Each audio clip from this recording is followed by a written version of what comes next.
E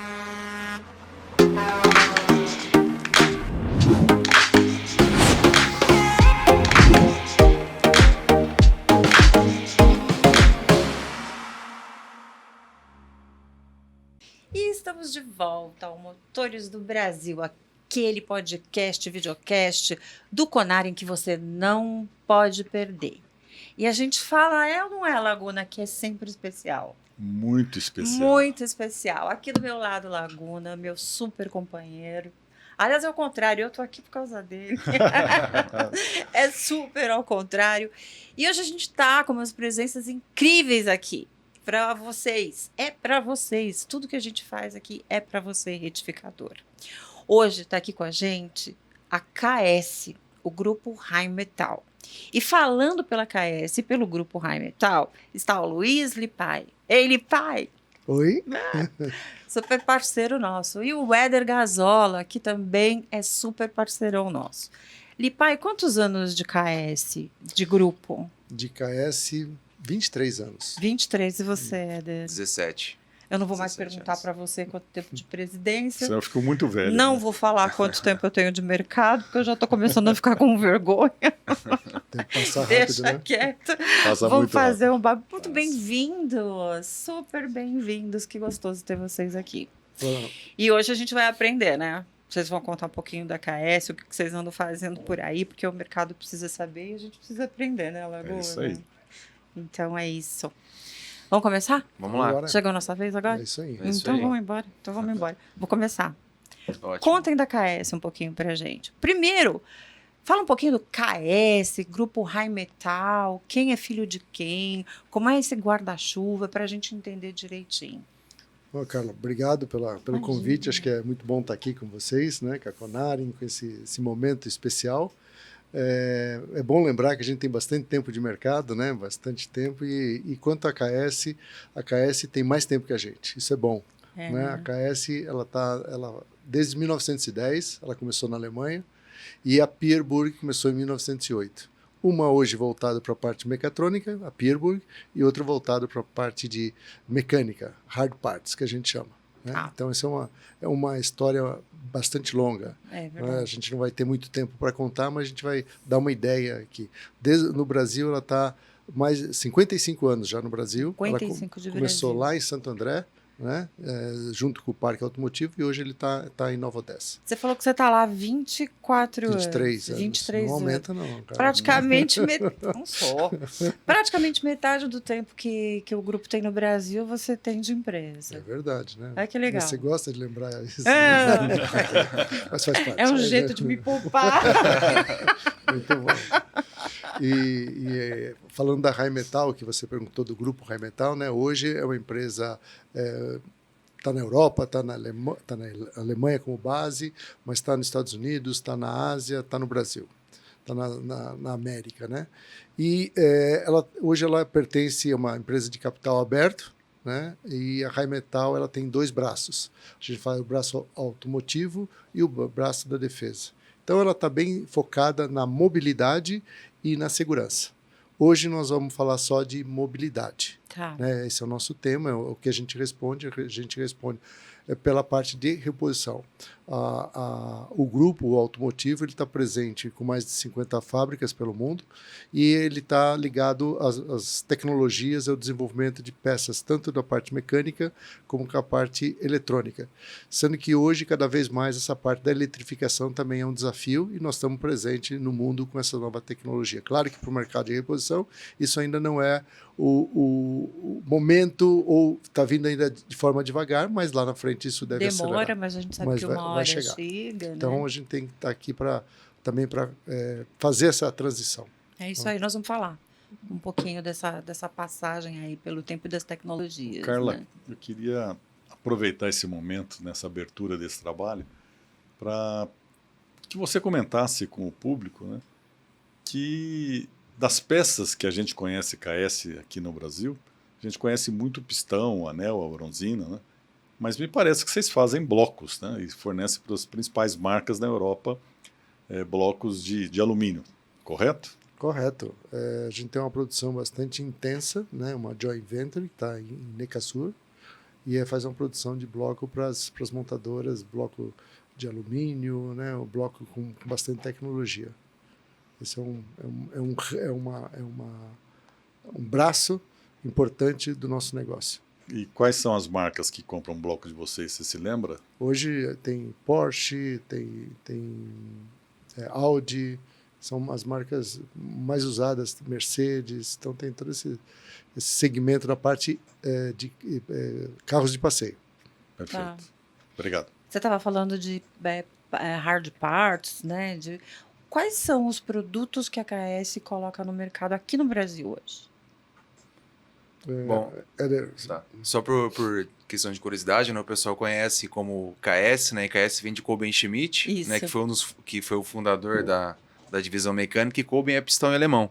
Então, Kolben é pistão justamente, em alemão? Aí Schmidt é o sobrenome de quem fundou, né, essa divisão. Mas hoje, então, como o Lipai colocou, nós temos tanto a divisão mecatrônica, que nós comercializamos os produtos através da marca Pierburg, né? E a divisão mecânica, que nós comercializamos os produtos com a marca Kolben Schmidt. Tá? Então, assim, falando um pouquinho da marca Kolben Schmidt, desde bronzeamentos em geral, pistões, anéis de segmento, camisa de cilindro, válvulas, né, de cabeçote, e voltado para a parte mecatrônica, aí nós temos toda a parte de bomba, que é o core nosso, né, que é os itens que a gente mais produz hoje, tanto para a questão de montadora quanto para o mercado de reposição, bomba de óleo, bomba de água, e aí com as tecnologias mecânicas, né, e as bombas já elétricas também, passando por bomba de vácuo, e a gente fala de gerenciamento tanto na parte de tratamento dos gases de escape, né? A gente chamamos de pré-injeção e pós-injeção. E aí você tem sensor de massa, coletor de admissão, corpo de borboleta, bomba de vácuo, né? Então todas essa parte são muitos produtos, né? Então a gente já comercializa eles tanto para a parte de montadora quanto para o mercado de reposição. Muito legal. Estou vendo a bandeirinha da Alemanha aí na camiseta de vocês, né? A empresa é alemã. Quanto da tecnologia que é usada para o desenvolvimento das peças lá na Alemanha vem para o Brasil? 100%? Quer dizer, o retificador brasileiro, ele encontra, por exemplo, uma peça que está no mercado lá, é semelhante, idêntica? Como é com a peça que é produzida aqui? Sim, hoje é semelhante, sim, é 100%. O que acontece um pouquinho é que hoje nós temos as normas de emissões, né? Então, primeiro, elas são introduzidas no mercado lá na Europa, né? E depois elas acabam chegando aqui no Brasil, falando de Brasil especificamente.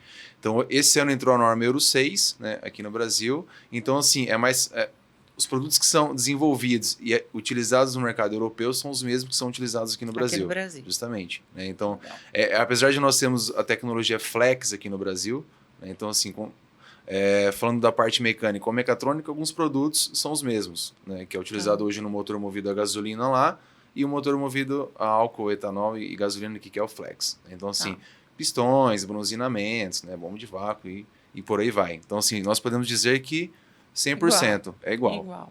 Eu acho que para deixar isso bem claro, né, a gente não produz todas as peças no Brasil, né, porque elas são produzidas, a gente comentou que tem mais de 50 plantas. Então, às vezes, por escala, você traz a peça que é produzida lá, que é entregue para a Mercedes na Alemanha, que é entregue para Audi, que é entregue para GM nos Estados Unidos, para Camis, né? Local, então você traz. E as partes mecatrônicas, a gente tem uma produção bastante limitada aqui no Brasil hoje, que ainda é a parte de bomba de água, bomba de óleo e alguns sensores. O restante a gente traz tudo da planta origem que produz essas peças. Então é 100% a tecnologia que está lá é a que está aqui. Não tem diferença nenhuma, né? Eu acho que isso... Porque a descarbonização, né, a eletrificação das frotas com as empresas que estão instaladas aqui está trazendo para o Brasil uma realidade super interessante. A gente tem conversado aqui um pouco, que é a possibilidade de desenvolver tecnologias locais, né? Agora falando um pouquinho de descarbonização e não tanto da eletrificação, né? Como eu acho que não é o momento, você vai voltar, né? Você volta aqui, né? Sim, a gente já até falou, né? Certeza. Você volta para falar um pouquinho, a gente volta para falar um pouquinho de aspectos técnicos, mas como é o comportamento da operação brasileira com relação à descarbonização da frota? O que vocês têm de tecnologia que já está sendo empregada no sentido da descarbonização e do... vamos contar um pouquinho sobre isso? Como eu falei anteriormente, então assim, nós trabalhamos com produtos voltados para a parte de, igual eu falei, pré-ignição e pós, né, que é a parte de queima dos gases. Então, alguns produtos, por exemplo, alguns componentes que a gente desenvolveu e tem no mercado, uma válvula EGR, por exemplo, né? Então, eu me recordo lá atrás, quando em 2012 ainda entrou a norma Euro 5, existiam alguns reparadores que não trabalhavam com os motores que utilizavam uma válvula EGR, né? Por questão de especialização com esse componente. Então, para a parte de tratamento dos gases em específico, né? Então, assim, são esses componentes que reduzem a emissão de CO2. Como uma válvula EGR, os flaps de gases de escape, né? Tem as partes de sensores, os coletores de emissão variáveis, né? Que hoje já é uma realidade. Então, assim, são os produtos que são específicos mais para essa parte de pré e pós, né, tratamento dos gases, né? Que a gente tem hoje desenvolvido para o mercado. Acho que é importante lembrar que a gente veio com o Euro 3, né, que era seguindo a Europa. A gente pulou a fase do Euro 3 para o Euro 5, porque foi um acordo entre governo, Petrobras e os fabricantes, para saltar o alumínio com baixo teor de alumínio, o petróleo, o diesel com baixo teor de enxofre. Né? Então isso foi e pulou, deu um salto. Então foi bom para o Brasil. O Brasil tem algumas vantagens, né? Se a gente falar de fonte de energia, né? Hoje a gente tem o etanol, que é importantíssimo, tem a biomassa que ajuda nesse processo, mas falando em termos de produto, a gente já está produzindo o Euro 6 no Brasil. A gente já entrega para as montadoras as peças do Euro 6 que ainda não chegaram no mercado de reposição, porque começou a montagem agora em janeiro, né, a montagem desses motores. Mas agora na Automec a gente fez questão de trazer algumas peças e deixou exposto essa tecnologia do Euro 6. Então, a descontaminação ou a descarbonização ou a redução do efeito estufa passa por essa tecnologia de melhorar o rendimento dos motores, tanto de ciclo Otto como do ciclo diesel. E isso tem a eletrificação também, que vem vindo, né? Ela obriga a você ser mais rápido e mais eficiente naquelas tecnologias que você já tinha desenvolvido, né? Mas ela não estava aplicada, não estava disponível nos motores por uma questão econômica. Então, hoje, os motores de combustão, eles vêm passando também por revolução na parte de eletrônica, na parte de suportes ou bombas, né, como o Éder já tinha colocado anteriormente, variáveis, que trazem um rendimento e trazem uma baixa emissão de CO2. Tá. Né? Então, acho que essa é a contribuição que a KS também tem no desenvolvimento desses componentes. Acho que seria interessante vocês abordarem um pouquinho para o público que está assistindo a questão da realidade brasileira.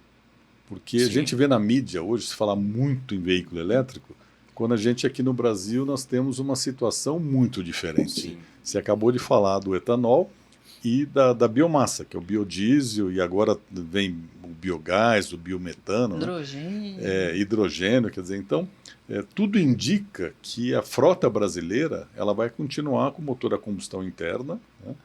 E isso vai ser uma solução para nós muito melhor do que partir para o elétrico. É claro que eu entendo que as grandes cidades, provavelmente a gente vai ter uma legislação local que vai falar assim, olha, o ônibus aqui ou o caminhão de entrega vai ter que andar com veículo elétrico. Sim. E nós temos eletricidade limpa aqui, né? Sim.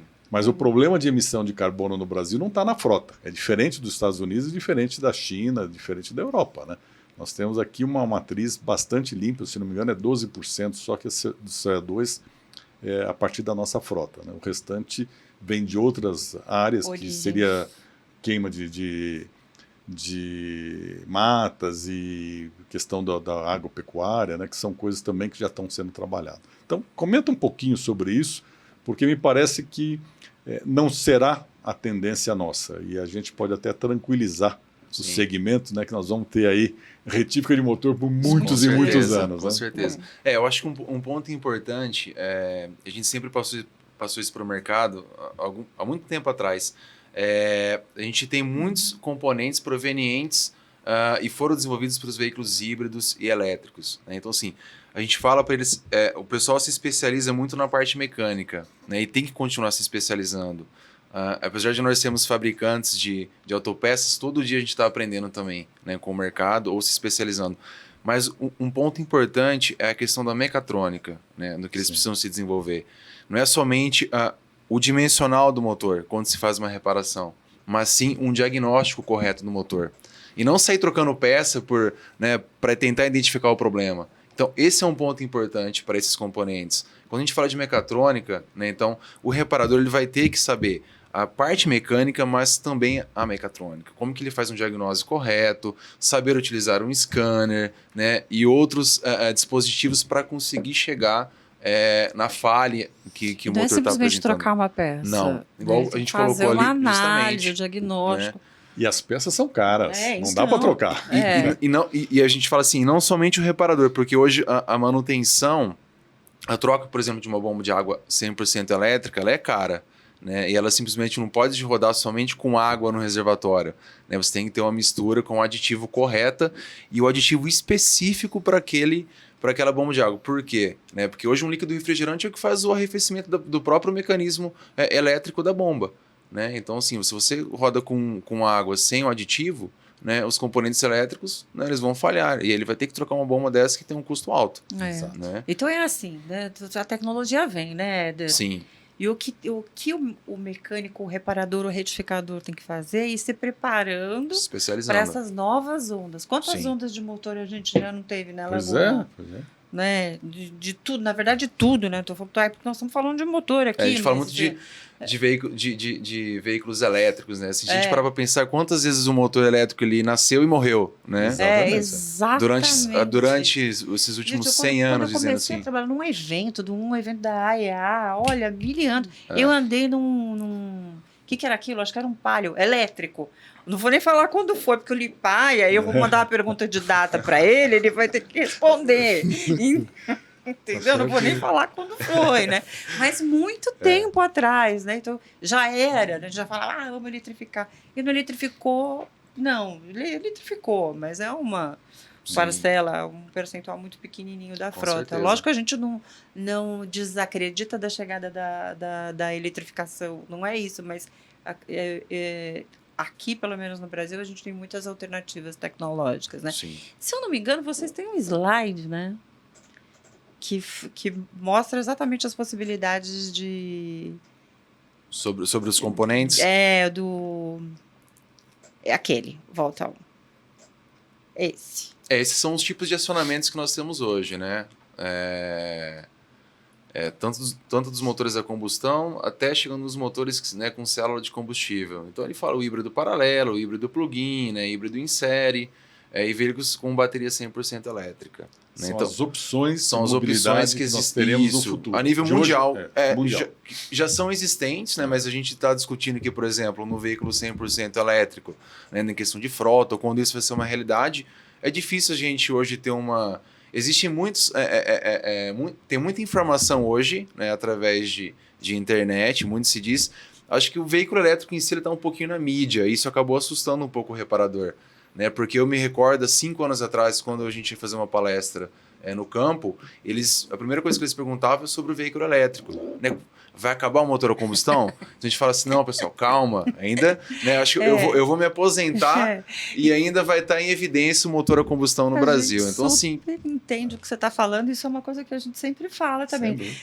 Toda vez que a gente se reúne com retificadores, vai acabar. Não vai acabar. Calma, né? Acalma seu coração. Acho que tem um dado estatístico, né? Ele vai mudar, a estatística vai mudando, né, com o passar dos anos, mas mostra ainda que lá em 2040, mais da metade dos motores que vão ser produzidos, hoje produzem em torno de 95, perto de 100, 98 milhões, né, de motores são produzidos por ano no mundo, mas a metade disso ainda em 2040 ainda deve ser motor de origem ou do ciclo Otto ou do ciclo diesel, Claro que mudando talvez um pouco o combustível, estamos falando de etanol, Sim. biomassa, biocombustível, né? Então isso vai ainda continuar. Então se a gente fizer um estudo da frota, e a nossa frota tem mais de 10 anos, 11 anos e pouco, quase 12, né? É só projetar quanto vai ter lá em 2040 ainda quanto vai ter da frota. Então, Pois é. mesmo que mude radicalmente 50%, ainda vai ter frota até 2060. Tá perfeito, a gente não escrapeia a frota, Sim. né? Estala o dedo e desaparece com essa frota que está aí, né? Né? Não, né? Tem um tempo, né? E se a gente olhar, né, em situações, eu queria só voltar um ponto que o Laguna colocou da oportunidade que o Brasil passa, né, com essa matriz energética. Se houver um programa das entidades, do governo, o Brasil pode ter uma oportunidade de ser um produtor mundial ou da manutenção para os motores para o mundo inteiro, porque o mundo inteiro fornecedor de solução. Continentes como África, outros países, Austrália, né, parte da Europa ainda, parte dos Estados Unidos, que vão ter esses motores. Quem vai ser o fornecedor dessas partes? Quem vai ser o fornecedor de serviço, de solução, como você colocou? Tudo indica que vai ser o Brasil. O Brasil tem uma grande oportunidade, quer dizer, oportunidade dentro de uma estratégia, né? Sim. Então é uma discussão bastante importante que a gente tem que incentivar. Isso aí, muito bom. Pessoal, a gente volta depois com outros tantos conteúdos. Primeiro essa super aula aqui, né, Laguna? Muito interessante. Mas eu vou pedir para vocês fazerem considerações finais antes. Laguna, você quer começar com as suas... Eu acho que a gente falou aqui em coisas extremamente importantes, né? Sintonizando o brasileiro numa realidade que vai acontecer. E a Rheinmetall e a AKS, como é conhecida, né? Ela tem soluções. Isso é que é importante. Nós temos aqui no Brasil hoje já soluções para dar manutenção, fazer o reparo, fazer a retífica dos motores do futuro. Muito obrigado. Também gostaria de agradecer a oportunidade. Eu acho que é muito importante, a gente já passa isso para o mercado através do nosso trabalho de campo, né, através dos nossos canais de comunicação, né, e hoje é mais onde a gente pode levar informação, né, do que está acontecendo e onde que o grupo Rheinmetall AKS está posicionado e como que está contribuindo, né, para essas tecnologias que a gente vê hoje no mercado, né. Essa é Muito minha bom. mensagem. Agradecer essa oportunidade dessa comunicação e deixar bem essa mensagem, acho que é importante. A gente está preparado, a gente sempre tem falado dessas perguntas, que quando que vai acabar, a gente diz o seguinte: o dia que acabar, a KS vai ser vai estar presente até o último minuto fornecendo peças. Estaremos lá junto fornecendo com vocês o retificador. E também deixar essa mensagem que estamos preparando para o futuro. Com tudo isso que a gente acabou de ver, a KS também vai dessa transformação, a Rheinmetall, ela vai acompanhar a transformação e ela vai estar presente lá na frente quando houver também essas mudanças. Muito bom. Tá? Obrigado. Pessoal, olha, vocês entenderam o que aconteceu aqui? A gente conversou com o Luiz Lipai e com o Éder Gazola, que vieram trazer para a gente as impressões, na verdade, nem só as impressões, as soluções que a KS, que o grupo Rheinmetall, está colocando à disposição mundialmente, aí, né, com sua origem na Alemanha, sobretudo aqui no Brasil, onde ela já está há 55 anos. O que a gente viu aqui? Todas as soluções que a KS tem para os veículos de hoje em dia, soluções em motor e outras tantas. A gente pode até falar motor interno e externo, né, Éder? A gente pode falar isso? Sim, né? Podemos. Componentes externos, né? A gente até pode falar. Os periféricos do motor. Só que é muito assunto e a gente tem mais um monte de coisa para conversar com eles. Então, sabe o que nós vamos fazer? A gente vai voltar. E você fica atento, porque a gente, né? Você sabe que você tem que ativar o sininho, seguir a gente nas redes sociais, no canal do YouTube, no Spotify, no Instagram e por aí vai. Tá? Segue a gente e segue todos os conteúdos que a gente vai colocar para você lá, especificamente para você lá. E a gente volta. Não vai demorar muito, não. Logo mais a gente volta com a KS aqui, que a gente tem muito mais assunto. Aliás, a KS vai voltar, e depois vai voltar, e depois vai voltar. Que bom. É assim, né? Vocês vão cansar de ouvir gravando. Beijo. Até o próximo podcast. Obrigada, Éder. Obrigada, Lipai. Obrigada, gente. Laguna. Obrigado. E você, Obrigado a gente a te todos. espera no próximo podcast. Beijão.